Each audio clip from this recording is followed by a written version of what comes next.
जय हिंद। हम गुणनखंड देखे थे यूपीएसआई में।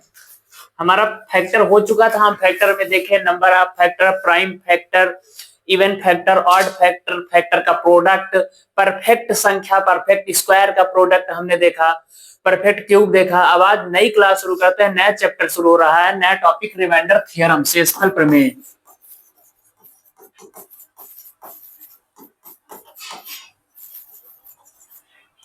रिमाइंडर थ्योरम, शेषफल प्रमेय। अब इसमें शेष देखना, हमें शेष निकालना। क्या हमें शेष भाग देना नहीं आता? भाग देना लेकिन आता है। हम आज देखेंगे कि भाग देने में शेषफल में माइनस भी आता है और प्लस भी आता है। खूब पढ़े हम भाग देना, शेषफल कक्षा 4 में, 5 में, 6 में, यही तो पढ़े हैं। मार भी बहुत खाए हैं, खूब डंडा खाए, मैडम भी मारती थी भाग देने के लिए। क्या शेषफल प्रमेय पढ़ना पड़ेगा? हाँ, 2021 में यूपीएसआई में शेषफल प्रमेय से सवाल बने, काफी सारे सवाल, बहुत अच्छे से सवाल बने हैं रिमाइंडर थ्योरम से, शेषफल प्रमेय से। शेषफल प्रमेय सब लोग सोच रहे होंगे शेषफल निकालना तो आता ही है सबको। अभी देखते हैं क्या क्या आता है, क्या नहीं आता, शेषफल होता क्या है, क्या नहीं होता। जैसे एक ये मान लेते हैं 20 को 5 से डिवाइड करना है, तो 5 चौक 20, सबको पता है शेष कितना आ गया? 4। लेकिन हम कहें कि एक शेष आएगा -4, तो जो रिमाइंडर है ना वो पॉजिटिव भी होता है, निगेटिव भी होता है। और हमें दोनों देखने हैं, दोनों देखकर ही काम करना पड़ेगा, तभी यहाँ पर कुछ होगा। बड़ी बड़ी अभी सवाल में बड़ी बड़ी जैसे 397 डिवाइड बाई 400 ऐसे सवाल बनेंगे ना, तो उसमें निगेटिव वाला रिमाइंडर और पॉजिटिव वाला रिमाइंडर दोनों को मिक्स करके ना तब देखेंगे, तब सवाल आसान बनेगा ना। तो अब देखो, एक तो 20 को 5 से डिवाइड किए, 5 चौक 20 पूरी तरह से कट गया, तो शेष कितना आ गया? 0 शेष बन गया। और एक अगर हम इसको यानी कि 20 एक 5 बार और एक बार ज्यादा लेकर चले जाए, समझना, 5 चौक 20 4 बार ले गए, पूरी तरह कट गया। अगर हम एक बार ज्यादा लेकर चले जाए, 5 50 25, तो देखो भाग देने पर एक्चुअली में होता क्या है। जैसे ये है 20, इसको 5 से डिवाइड करना है, तो या तो 4 बार ले जाओ, 5 चौक 20, 20 से 20 को माइनस किए, 0 0 शेष आ गया। लेकिन अगर एक बार ज्यादा लेकर जाओ, 5 50 25, अब 20 से 25 जाएंगे तो शेष कितना बचेगा? -5 शेष बचेगा।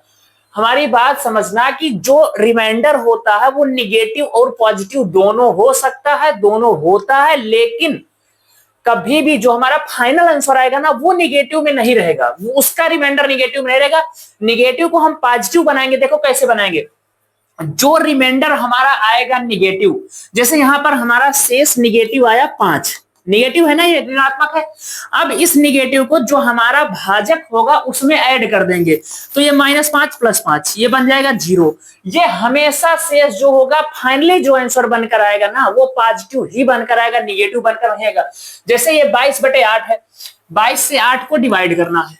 अब इसमें देखो दो शेष आएंगे, एक पॉजिटिव एक निगेटिव। एक तो आएगा 8 दूनी 16, 16 6 22, ये 22 लिखा है, 8 दूनी 16 और 6 22, एक तो बच गया 6 शेष हमारे पास, ये कैसा है? पॉजिटिव है। लेकिन अगर हम 22 में एक बार ज्यादा लेकर चले जाएं तो 8 तिरिक 24 -2 आ रहा है। ये लो, ये भी रिमाइंडर है, ये निगेटिव रिमाइंडर है और ये पॉजिटिव रिमाइंडर है। समझ रहे हो ना? तो अगर अभी इसी 8 को हम ये कह रहे हैं, अभी देखो 22 को हम एक बार डिवाइड किए 8 से, तो 8 दून 16, 22 से 16 घटाएंगे ना तो 16 6 22, 6 शेष बचा। तो ये वाला जो शेष था ये तो पॉजिटिव रहा शेष, ठीक। अब इसी 22 को जब 8 से हम फिर एक बार डिवाइड करेंगे तो हम ज्यादा बार लेकर जा रहे हैं ना, 8 तिरिक 24, अब 22 से 24 जाएंगे, क्या बचा? -2 बचा। कितना बचा रिमाइंडर? निगेटिव बचा ना रिमाइंडर। तो हम ये कहना चाह रहे हैं कि अभी तक सिर्फ हम पॉजिटिव रिमाइंडर पढ़ते हुए आए हैं, अब निगेटिव रिमाइंडर पढ़ेंगे। ऋणात्मक भी शेष होता है, वो कैसे होता है उसको अब हम देखेंगे। एक बात याद रखना, देखो बिना कंटिन्यूटी के, बिना रेगुलरिटी बनाए कुछ होने वाला है नहीं। जब तक रेगुलरिटी हम नहीं बनाएंगे किसी भी चीज को लेकर यार, तब तक कुछ नहीं होना। देखो एक मोटी मोटी बात बताएं कि जो फॉर्म आने वाला यूपीएसआई के लिए, इसमें मान लेते हैं 20 से 25 लाख फॉर्म पढ़ेंगे, 100% इतने तो पढ़ने हैं। 20-25 लाख फॉर्म पढ़ेंगे तो क्या समझते हो कि सिर्फ एक महीने या कि फॉर्म पढ़ने के बाद, या कि आज पढ़कर कल ना पढ़कर फिर परसों पढ़कर फिर अगले दिन ना पढ़कर सिलेक्शन लिया जा सकता है? कभी नहीं। इस 20 लाख में से 10,000 तो ऐसे बच्चे होंगे ना जो पिछले एसआई से रहे होंगे मेरिट से, और वो सिर्फ उनका एक ही टारगेट होगा, सिर्फ यूपीएसआई, सिर्फ यूपीएसआई, सिर्फ उनको 2 स्टार दिख रहा होगा और कुछ नहीं दिख रहा होगा। तो उन लोगों से पूछो, तुम्हारा मुकाबला, तुम्हारा टक्कर उन बच्चों से है जिनका टारगेट ही ओनली यूपीएसआई है। क्या 20 लाख में से 10,000 बच्चे मिनिमम, मान लो यार 20 लाख में से 10,000 बच्चे भी ऐसे नहीं होंगे क्या कि जो दिन रात सिर्फ इसको टारगेट करके पढ़ रहे हैं? जरूर होंगे ना। तुमको फाइट में उन बच्चों से लड़ना है ना। तो जब तक कंटिन्यूटी नहीं बनाओगे किसी चीज में, जब तक निरंतरता नहीं बनाओगे, जब तक सततता नहीं बनाओगे ना, तब तक कुछ होना मुश्किल है, कुछ भी नहीं हो पाएगा। तो कंटिन्यूटी बनाकर रखो। रिमाइंडर थ्योरम जो ये शेषफल प्रमेय चल रही है अपनी क्लास, शेषफल प्रमेय की सबसे ज्यादा प्रश्न अगर प्रीवियस ईयर उठाकर देखोगे ना तो रिमाइंडर थ्योरम से बने हैं, अच्छे अच्छे लेवल के प्रश्न बने हैं। अभी तो लग रहा होगा ना कि हम 22 को 8 से काट कर और 22 को 8 से 20 को 5 से काट कर पढ़ा रहे हैं ना, बेसिक बता रहे हैं। जब ये बेसिक हो जाएगा ना तब अभी हम सवाल दिखाएं कि हाँ सवाल बनते कैसे हैं, इस नेगेटिव रिमाइंडर का और पॉजिटिव रिमाइंडर का रोल बताते हैं क्या होता है, क्यों नेगेटिव रिमाइंडर की आवश्यकता ही पड़ी हमें जब पॉजिटिव रिमाइंडर से ही काम हो जा रहा था। तो पढ़ लो, पढ़ना पड़ेगा, समझना पड़ेगा अगर सिलेक्शन लेना है तो। अगर उसी भीड़ में निरंतरता बनाए रखना है फिर ठीक। तो निगेटिव रिमाइंडर पॉजिटिव रिमाइंडर समझ में आ गया ना कि पॉजिटिव रिमाइंडर क्या होता है, निगेटिव रिमाइंडर क्या है, जैसे एक बार ज्यादा बार लेकर चले जाओ, जैसे 100 को 9 से डिवाइड करना है। देखो एक तो 11 9 99, तो 11 9 99 एक शेष बचा, ये प्लस का 1 है, पॉजिटिव है। और दूसरा अगर हम इसको 12 बार लेकर चले जाएं तो 12 9 108, अब माइनस का 8 शेष बचा। हम दोनों शेष की जरूरत दिखाएंगे कि कहां पर दोनों रिमाइंडर का यूज हो रहा है। हम केवल इतना बताना चाह रहे हैं कि किसी भी संख्या से किसी भी संख्या को भाग देने पर 0 भी रिमाइंडर बच सकता है, प्लस में भी रिमाइंडर आ सकता है, माइनस में भी रिमाइंडर आ सकता है, 0 भी रिमाइंडर आ सकता है, पॉजिटिव भी हो सकता है, नेगेटिव भी रिमाइंडर हो सकता है ना। तो हम तीनों रिमाइंडर देखेंगे ना। तो 100 से 9 को भाग देने पर क्या शेष है भाई, देखो 9 दहम्मा 90, 11 9 91 9, 10 से 9 गए 1, फिर 10 आए, फिर 9 91 9, 10 से 9 गए 1, ये एक शेष आ गया। ठीक, अगला शेष अगर हम इसी 100 को यहां 11 बार ले जाए, अगर हम 12 बार भाग लेकर चले जाए, 12 निम्मा 108, अब जब 100 से 108 घटाएंगे तो माइनस का 8 शेष बच रहा है ना। इसका यूज हम माइनस वाले का यूज करके दिखाएं सवाल में। समझ गए ना शेषफल प्रमेय क्या है, रिमाइंडर थ्योरम क्या है, कैसे कैसे सवाल इससे बने वो हम दिखाएंगे। समझ लो कि एकदम बेसिक से और एकदम एडवांस लेवल तक कर, मतलब कि हम अगर 1-1 घंटे की ये क्लास बनी ना तब भी 3 घंटे क्लास चलेगी सिर्फ रिमाइंडर थ्योरम पर। और क्वेश्चन दिखाएं कितने अच्छे लेवल के, कितने जबरदस्त लेवल के सवाल बने हैं शेषफल प्रमेय से ओनली। पूरे नंबर सिस्टम का सबसे अच्छा टॉपिक माना जाता है ना, सबसे बेहतरीन और सबसे ज्यादा क्वेश्चन पूछने वाला टॉपिक है कुछ बनता है तो ये शेषफल प्रमेय बनती है, रिमाइंडर थ्योरम बनती है। देखो सवाल देखते हैं ये।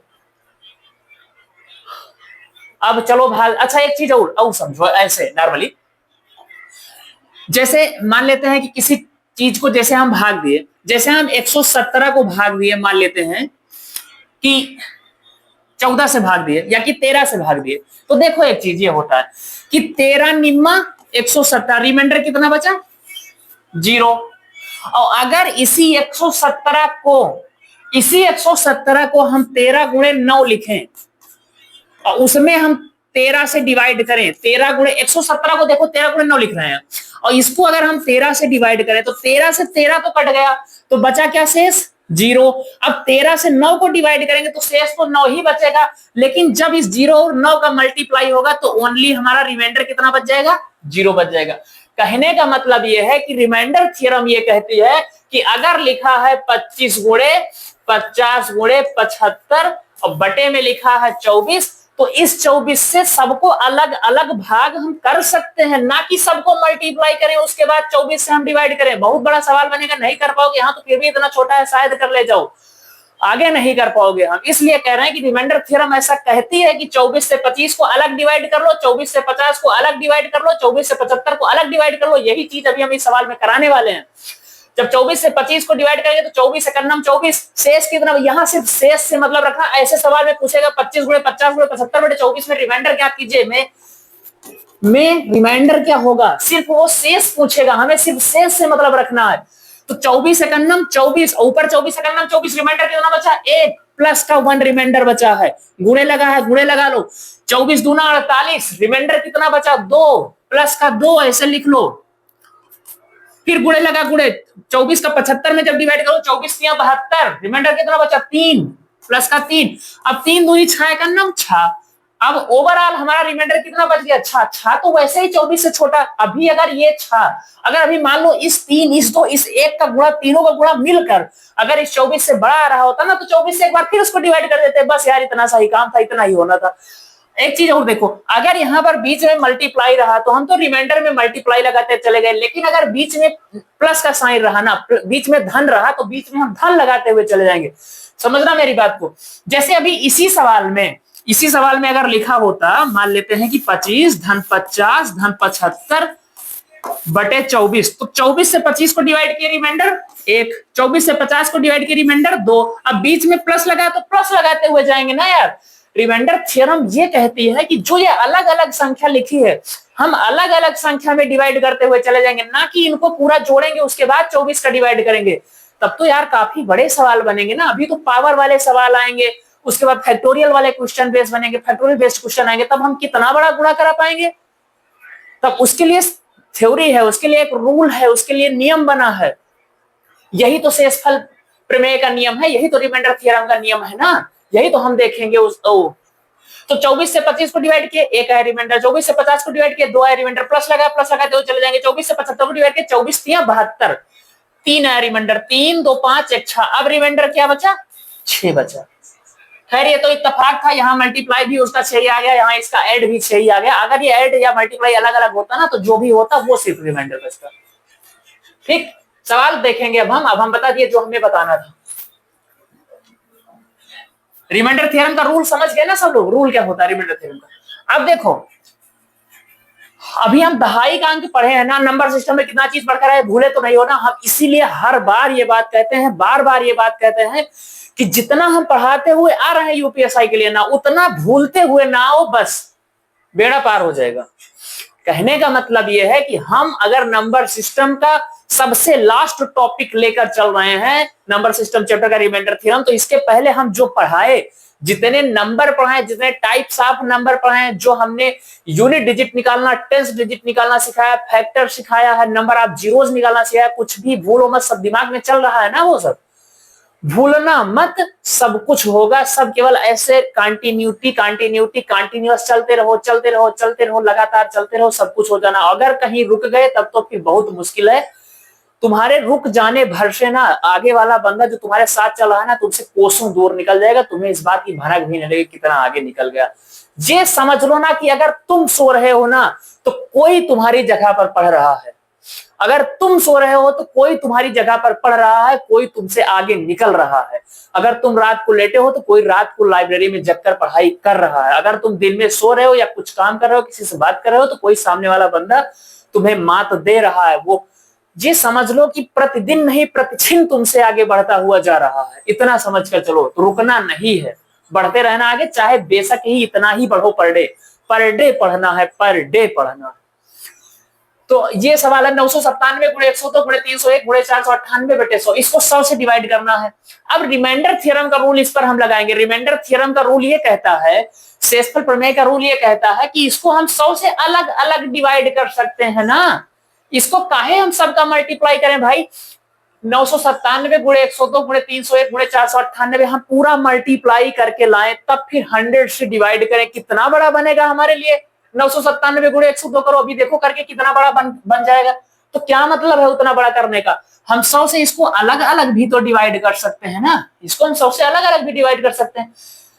देखो जब 100 से 997 को डिवाइड करेंगे तो शेष कितना आएगा, अब ध्यान से समझना हमारी बात को, 2 शेष आएंगे। अब यहां पर हम निगेटिव वाला शेष क्यों लेंगे, निगेटिव वाला रिमाइंडर क्यों लेंगे, समझना इस बात को। पहले 100 से 997 हम अलग करके दिखाते हैं। देखो 997 को 100 से डिवाइड किया तो एक शेष तो ये आ जाएगा कि 100 निम्मा 900, रिमाइंडर कितना बचा 97, ये बच गया रिमाइंडर हमारा। ठीक, और अगर हम इसी 997 को 100 से डिवाइड करें, इसी 997 को 100 से डिवाइड करें 10 बार लेकर जाएं तो 100 10 1000, 7 9 9, 100 दहम्मा 1000। तो यार रिमाइंडर कितना बचा? अरे यार एक्चुअली ये इससे ये घटेगा ना, ये माइनस का होगा तो ये बड़ा साइन है ना, तो 1000 से 997 घटेगा, तो 10 से 7 क्या है 3, यहाँ 9 से 9 गए 0, 9 से 9 गए 0। तो ये जो शेष आया ना ये निगेटिव शेष आया, ये 1000 से 997 घटा है। और निगेटिव शेष को पॉजिटिव बनाना भी सीख लो, क्योंकि लास्ट में सवाल में कभी भी निगेटिव शेष लेकर नहीं आना, जो फाइनली हमारा रिमाइंडर आएगा ना वो ऋणात्मक नहीं होगा। अब ये माइनस का 3 है, ये रिमाइंडर माइनस में है, इसको हमें पॉजिटिव बनाना। पॉजिटिव बनाने के लिए क्या करेंगे, हम डिवीजर में इसको ऐड कर देंगे, हम रिमाइंडर को डिवीजर में ऐड कर देंगे, शेष फल को भाजक में जोड़ देंगे।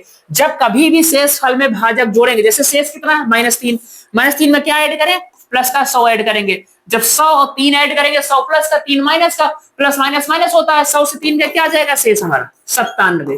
तो पॉजिटिव शेष क्या बन गया 97, और यहाँ पॉजिटिव शेष कितना आया था हमारा, ये देखो 97 आया। तो जब कभी भी निगेटिव में आए रिमाइंडर ना, तो उसको हमेशा पॉजिटिव बनाने के लिए 100 जो डिवीजर होगा उसको इसमें हम ऐड कर देंगे, उसको इसमें ऐड कर देंगे, तब फिर वो हमारा पॉजिटिव बन जाएगा। समझ गए ना पूरी बात? तो अब देखो, अब इस 100 से 997 को काटे, अगर हम 100 से 997 को डिवाइड करें, दो ऑप्शन हमारे पास बचते हैं। ध्यान समझना, इसी सवाल में सब सिखा देंगे।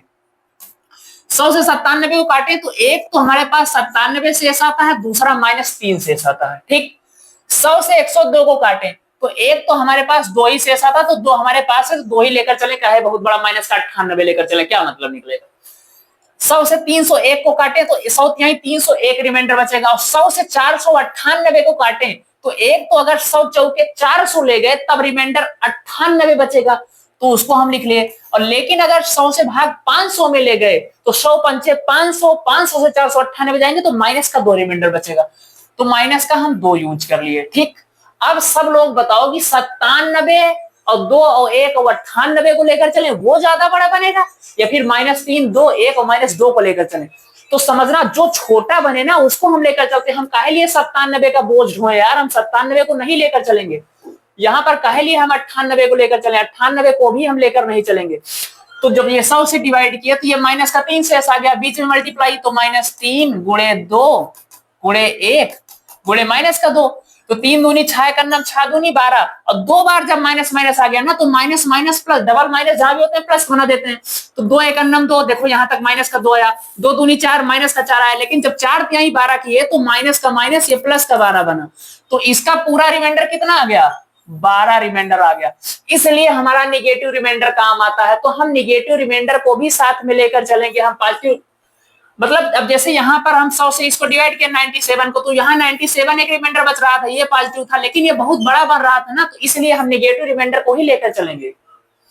यहाँ फाइनली रिमाइंडर कितना आ गया 12। अगर अभी ये रिमाइंडर हमारा माइनस में बचा होता तब हम क्या करते, जो हमारा डिवीजर है 100 इसको इसमें ऐड कर देते, जब ये ऐड कर देते तो हमारा रिमाइंडर पॉजिटिव बन जाता, ठीक। अच्छा, इसी में एक चीज और देखो, अभी हम दहाई का अंक पढ़े थे इसके पहले, जो दहाई का अंक होता है ना, देखो अगर अभी इस सवाल में बोला होता कि दहाई का अंक निकालो 997, अगर इसमें बोला होता दहाई का अंक निकालो तो 997 गुणे 102 गुणे 301 गुणे 498, ये सवाल। अगर सवाल कभी भी, अब इसे हमें ये जो अब हम चीज पढ़ा रहे हैं ना, इसको हमें दहाई के अंक में जब चैप्टर टॉपिक चलाए थे 10 डिजिट, तब हमें उसमें ही बता देना चाहिए था। जब अगर दहाई का अंक ऐसे लिखकर इतने बड़े बड़े नंबर देते हो, कहे कि दहाई का अंक बताओ, तब अब दहाई का अंक, अब देखो इकाई का अंक बताना हो तो 7 दूनी 14, 14 का नम 14 4 और 4 8 32, 2 आ जाएगा, यूनिट डिजिट सबको पता है। इकाई का अंक तो बहुत आसान है, निकाल लेंगे। लेकिन इतने बड़े सवाल में 997 गुणे 102 गुणे 301 गुणे 498 में दहाई का अंक ज्ञात कीजिए, तब तो पूरा मल्टीप्लाई कराने में बहुत बड़ा बन जाएगा, हमारा 2 से 3 मिनट लेकर जाएगा। और 2 से 3 मिनट तो बहुत होते हैं, अगर एक सवाल सॉल्व करने में लग गए 2 से 3 मिनट, तो 1 मिनट के अंदर अंदर सवाल सॉल्व करना रहता। तो वहां पर क्या करना होता है पता है, जहां कहीं भी ऐसे सवाल लिखा हुआ मिले, अब बोले इसका 10 डिजिट ज्ञात कीजिए, इसका दहाई का अंक ज्ञात कीजिए ना, तो कुछ नहीं करना है, जो भी सवाल लिखा हुआ मिले उसको 100 से डिवाइड कर देना, और जो रिमाइंडर बचकर आएगा वही दहाई का अंक होगा। तो ये इसीलिए हमने इसको दहाई के अंक में नहीं पढ़ाया, कि जब हम शेषफल प्रमेय पढ़ाएंगे, जब रिमाइंडर थ्योरम पढ़ाएंगे, तब जब हम रिमाइंडर थ्योरम में बता रहे होंगे ना कि 100 से डिवाइड अलग अलग भी हो जाएगा, देखो 100 का 997 में अलग डिवाइड कर दिए, 102 में अलग डिवाइड कर दिए, 301 में अलग कर दिए, 498 में अलग कर दिए, सब बिना मल्टीप्लाई किए ही डिवाइड कर सकते हैं। रिमाइंडर थ्योरम यही तो कहती है ना, बिना सबको गुणा किए अलग अलग भी भाग दे सकते हैं। तो अगर सवाल ऐसे लिखा हुआ मिले ना कि 997 गुणे 102 गुणे 301 गुणे 498, अगर ऐसे लिखा मिले 997 गुणे 302 गुणे 301 गुणे 498 में दहाई का अंक ज्ञात कीजिए, में दहाई का अंक ज्ञात कीजिए, दहाई का अंक ज्ञात कीजिए। बहुत इंपॉर्टेंट बात है, इसको नोट डालकर कापी में नोट कर लेना। जब हम 10 डिजिट पढ़ा रहे थे, दहाई का अंक निकालना पढ़ा रहे थे, तभी हम इसको बताते, लेकिन तब रिमाइंडर थ्योरम नहीं पता थी, इसलिए इस सवाल को नहीं बताए। तो जब कभी भी ऐसा क्वेश्चन मिले ना कि 997 गुणे 302 गुणे 301 गुणे 498 में दहाई का अंक ज्ञात कीजिए, कुछ नहीं करना। जब इतना बड़ा सवाल मिले तो बिना सोचे समझे इसको हम 100 से डिवाइड कर देंगे, 100 से भाग दे देंगे। 100 से भाग देने पर देखो यहाँ पर अगर ऐसा मिले कि 997 गुणे 302 गुणे 301 गुणे 498 दहाई का अंक ज्ञात कीजिए, तब तो 100 से भाग देकर जो हमारा शेष आएगा वो दहाई का अंक कहलाएगा। लेकिन अगर ये मिले कि डिवाइड बाई 100 ना, तब सवाल में ये पूछेगा ही नहीं कि दहाई का अंक ज्ञात कीजिए, फिर पूछेगा शेष ज्ञात कीजिए। तो 100 से भाग देने पर जो शेष आएगा वही दहाई का अंक भी होगा। तो 100 से डिवाइड करने पर जो शेष फल बनेगा हमारा वही दहाई का अंक भी होगा। 100 से इसको डिवाइड करो, 997 को जब 100 से डिवाइड करेंगे तो माइनस का 3 यहाँ पर शेष आ जाएगा, ठीक। जब 302 को डिवाइड करेंगे तो प्लस का 2 शेष बनेगा, 301 को डिवाइड करेंगे प्लस का 1 शेष बनेगा, 498 को डिवाइड करेंगे माइनस का 2 शेष बनेगा। सब में बीच में मल्टीप्लाई है, सबको मल्टीप्लाई कर देते हैं। तो 3 दूनी 6 माइनस का 6, 6 एकम 6 माइनस का 6, 6 दूनी 12। अब देखो माइनस का 6 माइनस का डबल माइनस मिलेंगे तो प्लस बन जाएगा, ये 12 बन गया रिमाइंडर। तो ये अगर इस सवाल को बटे 100 कर दिया होता और पूछा होता इसका शेषफल ज्ञात कीजिए, तब भी 12 होता। अगर बटे 100 ना किया होता, सिर्फ इतना लिखा होता 997 गुणे 302 गुणे 301 गुणे 498 में दहाई का अंक ज्ञात कीजिए, तो हमें ये जो 100 से डिवाइड करना पड़ा अपनी तरफ से करना पड़ता, तब जो ये 12 आया है इसी में से जो ये 1 होता ना, ये दहाई का अंक होता। समझ गए पूरा मैटर कि दहाई का अंक अगर पूछे तो 100 तुमको नहीं दिया रहेगा, 100 खुद से डिवाइड करना पड़ेगा। लेकिन अगर 10 डिजिट पूछेगा, सॉरी रिमाइंडर पूछेगा हमसे, शेषफल पूछेगा, तो 100 वो दिया रहेगा कि 100 से भाग करके शेषफल बताओ, ठीक। कापी में चाहो तो नोट कर लो इस बात को कि अगर इस तरह के बड़े बड़े सवालों में दहाई का अंक पूछे तो 100 से डिवाइड करके जो शेषफल आएगा वही हमारा दहाई का अंक हो जाएगा। अगला सवाल 2158 गुणे 35,692 को 8 से डिवाइड करना है। अब देखो रिमाइंडर थ्योरम कितनी आसान है यार, कितना आसान कर देती है भाग देना। ऐसा भाग क्या बचपन में कभी पढ़े थे? 2158 गुणे 35,692 को 8 से डिवाइड करना। अगर बचपन में कभी पढ़े भी होते ना तो 2158 गुणे 35,692 करवाते टीचर या मैडम, उसके बाद जो शेष आता उसको 8 से डिवाइड करवाते, तब फिर बताते जो हमारा शेष बचता। इसमें रिमाइंडर ज्ञात करना, इन सभी सवालों में हमें रिमाइंडर ज्ञात करना है। फाइंड आउट रिमाइंडर, शेषफल ज्ञात कीजिए। अब हम कह रहे हैं कि 8 का अलग अलग भाग देकर रिमाइंडर निकाल लेंगे ना, हम गुणा करने से बच जाएंगे जो हमें गुणा करना पड़ता था। जब 8 का 2198 में 58 में डिवाइड करेंगे तो अब देखो 8 का भी डिविजिबिलिटी रूल हम पढ़े हैं, 8 का विभाज्यता का नियम हम पढ़े हैं ना। हम बार बार कह रहे हैं जो भी चैप्टर में पढ़ते हुए आ रहे हैं इसको ना भूलो, पूरा चैप्टर में इसको नाबूद कर देंगे जो भी नंबर सिस्टम है। और सबसे बड़ा चैप्टर नंबर सिस्टम ही बनता है, इसीलिए इतना इसमें टाइम भी लग रहा है पढ़ाने में।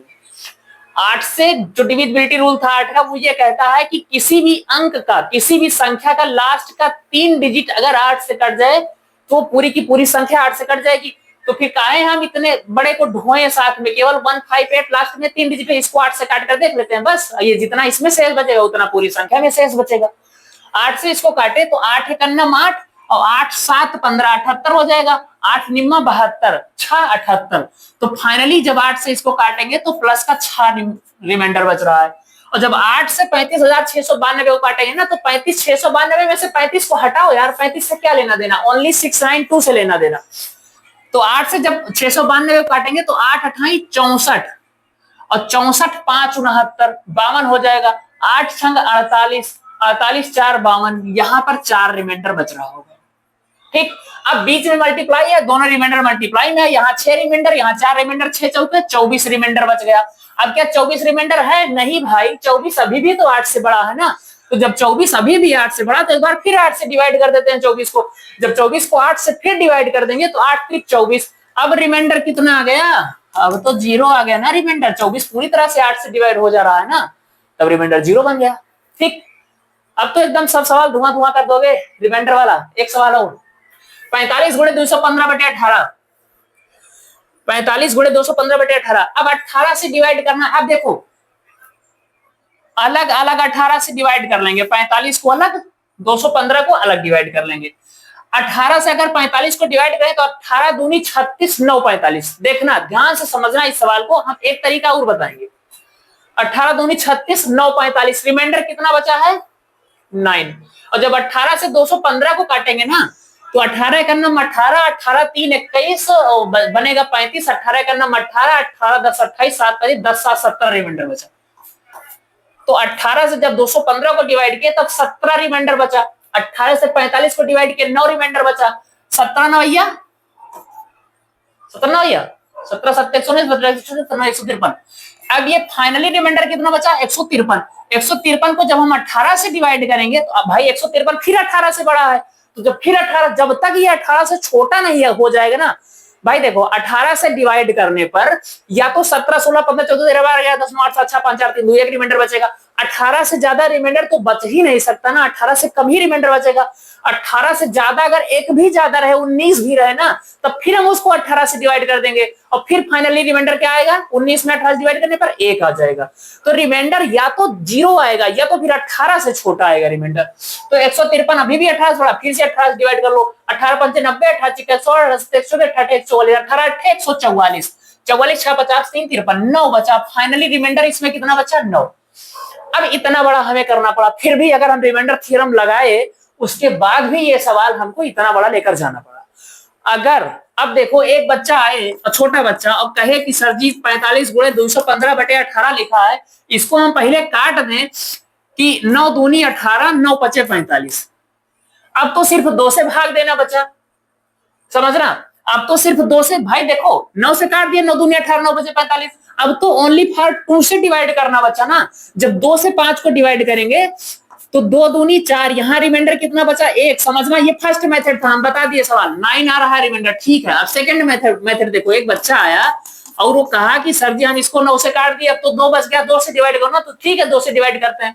जब 2 से 215 को काटेंगे तो यहां भी रिमाइंडर 1 बच रहा है और यहां भी रिमाइंडर 1 बच रहा है, बीच मल्टीप्लाई है तो 1 गुणे 1, क्या रिमाइंडर 1 आएगा। मतलब एक ही सवाल को एक मेथड से लगाए, रिमाइंडर 9 आ रहा है, और इसी सवाल को 9 से काटने के बाद जब 2 से डिवाइड किया रिमाइंडर 1 आएगा। नहीं भाई, गलत है। हमेशा जब भी काट देना सवाल को ना, तब ये ध्यान देना कि किससे हम काटे हैं। जिससे काटे रहोगे उससे जो रिमाइंडर बचेगा उसमें मल्टीप्लाई कराना पड़ेगा हमेशा। अगर ये भूल गए, ये बच्चे बहुत भूलते हैं, अगर ये भूल गए तो सवाल का आंसर गलत हो जाएगा, पूरा किए कराए पर पानी फिर जाएगा। यहां किससे काटे थे, यहां किससे डिवाइड किए थे, जल्दी याद करो। यहां डिवाइड किससे किए थे 9 से डिवाइड किए थे ना, 9 से ही तो काटे थे। 9 पचे 45, 9 दूनी 18। इसको ऐसे कॉपी में नोट करना, बगल जब कभी भी काटना 4-5 सवाल में ऐसे नोट करना, फिर आदत पड़ जाएगी, हमेशा माइंड में रहेगा कि हाँ जिससे काटा है उससे हमें मल्टीप्लाई करना पड़ेगा बाद में। तो 9 से काटा है, यहां ऐसे नोट करो ना कि 9 से काटा है, ये ऐसे दिमाग में बना है कि 9 से काटा। किससे इसको काटा है 9 दूनी 18, 9 पचे 45 काटने के बाद ही तो 2 से डिवाइड किए थे 5 और 215 को ना। तो जब 9 से काटा है तो इस 9 को यहां पर हमें मल्टीप्लाई करना ही पड़ेगा। तो 1 गुणे 9। अब फाइनली रिमाइंडर क्या आ रहा है 9, अभी रिमाइंडर क्या रहा था 9। अब सही है ना।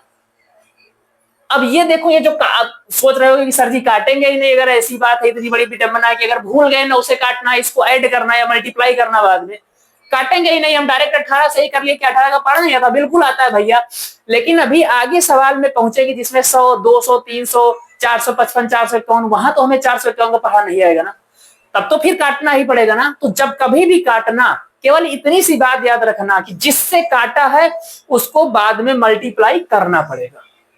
ठीक, देखो एक सवाल दिखाते हैं इसके बाद। ये सवाल 400/15, 15 से 400 को डिवाइड करना है, भाग देना, रिमाइंडर हमें बताना है। हमें रिमाइंडर क्या होगा, हमें रिमाइंडर चाहिए। ठीक, देखते हैं। एक तो तरीका यह है कि 15 से डायरेक्ट 400 को भाग दो, क्योंकि 15 का पहाड़ा सबको आता है। और एक ये है कि पहले काट लो इसको। देखो हम 5 से काट रहे हैं, हम जिससे काट रहे हैं उसको लिख देंगे, हम भूलेंगे नहीं कभी। अगर वो भूल गए ना तब सब गड़बड़ हो गया। 5 से काटा, ये 5 तिहाई 15, 5 अठे 40, 80 बचा। 5 से काटे हैं ना, याद है 5 से काटे हैं, 5 तिहाई 15, 5 40, 80। अब ये क्या हो गया 80/3। अब 3 से जब 80 को डिवाइड करेंगे ना तो रिमाइंडर आएगा हमारा 2। क्या रिमाइंडर 2 होगा? नहीं भाई, रिमाइंडर 2 नहीं होगा। किससे काटा है? 5 से काटा है, तो 5 इसमें क्या करना पड़ेगा? मल्टीप्लाई बाई 5, तो 5 2 जा 10, रिमाइंडर क्या बच रहा होगा? 10। हाँ ठीक, रिमाइंडर क्या बचेगा? 10 बचेगा। और इसको देखो ना, काटने के बाद अगर हम 400 को 15 से डिवाइड करके दिखाएं तो 15 दूनी 30, 10 बचा, और 15 पचे 75, 15 छक्का 90। अभी कितना आ रहा रिमाइंडर? 10। और अभी कितना आ रहा था? 10। तो ये काटेंगे हमेशा, जिससे भी काट देंगे ना उसको बाद में मल्टीप्लाई कराएंगे। ठीक, एक सवाल और देखो, ये चलो अब 100 से 453 को डिवाइड करना है, तो अब देखो सबके दिमाग में यही है कि जब 100 से या तो 453 को भाग दे लो, पॉजिटिव रिमाइंडर निकाल लो, पॉजिटिव रिमाइंडर। भाई 453 को अगर हम 100 से डिवाइड किए, 453 को 100 से डिवाइड करो, 100 चौके 400, पॉजिटिव रिमाइंडर क्या बचा? 53। लेकिन अगर हम इसको एक बार ज्यादा लेकर चले जाएं, 500 बार लेकर चले जाएं, तो 500 से जब 53 घटा देंगे ना तो माइनस का 47 बच जाएगा, माइनस का 47 रिमाइंडर बच जाएगा। लेकिन क्या हम यहाँ पर 53 से या माइनस 47 से कुछ कर पाएंगे? हमको तो नहीं लग रहा। फिर भी तो बाद में बड़ा सा मल्टीप्लाई बन जाएगा। भाई 100 से 453 को जब भाग दिए तो 53 शेष बचा, 100 से 276 को डिवाइड किया 76 शेष बचा, 100 से 25 को डिवाइड किया तो 25 ही शेष बचा, 100 से 351 को डिवाइड किया 51 शेष बचा। अभी बताओ क्या उखाड़ लिए इस सवाल में? हमको नहीं लगता कुछ कर लिए। फिर भी तो उतना बड़ा मल्टीप्लाई करना पड़ता है, 53 गुणे 76 गुणे 25 गुणे 51। अभी क्या कर लिए इस सवाल में? फिर भी तो उतना बड़ा मल्टीप्लाई करना पड़ रहा है ना। तो अब देखो यहां पर काटने वाला नियम लगाएंगे ना, जिससे हम काट रहे थे बार बार। अब इस देखो ये सवाल लिखा था 453 गुणे 276 गुणे 25 गुणे 351 डिवाइड बाई 100। पहले हम इसको 25 से डिवाइड कर लेंगे, ध्यान से समझना मेरी बात। 25 एकन्नम 25 और 25 चौका 100। अब बाहर कॉपी में ऐसे नोट कर लेना 25 से काटा है, क्योंकि इस 25 को लास्ट में मल्टीप्लाई कराने को भूल जाओगे और यही सबसे बड़ी गलती होती है। इस पॉइंट को याद रखना। अब 25 से काट दिया, अब 453 को भाग किससे देना है? केवल 4 से भाग देना है यार। और 4 का डिविजिबिलिटी रूल क्या कहता है कि लास्ट की 2 डिजिट 4 से मल्टीप्लाई है, 4 से पूरी तरह डिवाइड है, तो पूरी पूरी संख्या 4 से कटेगी। 4 से 53 को मल्टीप्लाई डिवाइड किए 4 से 53 को, तो रिमाइंडर कितना बचा? 1। 4 से 76 को डिवाइड किया तो रिमाइंडर कितना बचा? 0। 4 से 1 तो 1 ही है। और वैसे भी देखो यार, अगर एक भी रिमाइंडर 0 आ गया ना तो चाहे यहां पर अब जैसे देखो 4 से 51 को डिवाइड किया तो रिमाइंडर कितना आएगा? 3। अब 1 गुणे 0 0, 0 गुणे 1 0, 0 गुणे 3, क्या बच गया फाइनली रिमाइंडर हमारा? 0। अब इस रिमाइंडर 0 में किससे मल्टीप्लाई कराना है? 25 से, क्योंकि जिससे काटा है ना उसको जरूर गुणा कराना पड़ेगा। तो 0 गुणे 25 करेंगे, कितना आएगा रिमाइंडर? 0। एक बार 0 बन गया यार, रिमाइंडर 0 ही बनना है ना भाई। वो 0 किसी के भी साथ गुणा हो तब भी उसको 0 बना लेता है, और 0 को किसी से भाग दो तब भी वो उसे 0 बना देता है। अगला सवाल देख लेते हैं। ये लो, इसको भी बिना काटे नहीं कर सकते हैं, काट लेते हैं ना, काट लेते हैं। 18 98 30 24 21 21 में 441 20 दिशा में 400/76 काट लेते हैं। 76 से भाग देना बड़ा मुश्किल है, काट लेते हैं। 19 से काट दें, 4 से काट देते हैं। 4 एकन्नम 400 और 19 चौक 76। ये लो अब ठीक है, 4 से काटा, ऐसे बगल नोट कर लेना 4 से काटा है। तो इसका मतलब ये होता है ना 4 से काटने का मतलब कि अभी हमें क्या करना पड़ेगा? बाद में 4 का मल्टीप्लाई करना पड़ेगा। ये सिर्फ मतलब है 4 से काटा लिखने का मतलब ये है कि जिससे भी काटो ना उसको भूलो मत, लास्ट में जो रिमाइंडर बचे ना उसको मल्टीप्लाई कर देंगे, वो हो जाएगा 4 से काटा।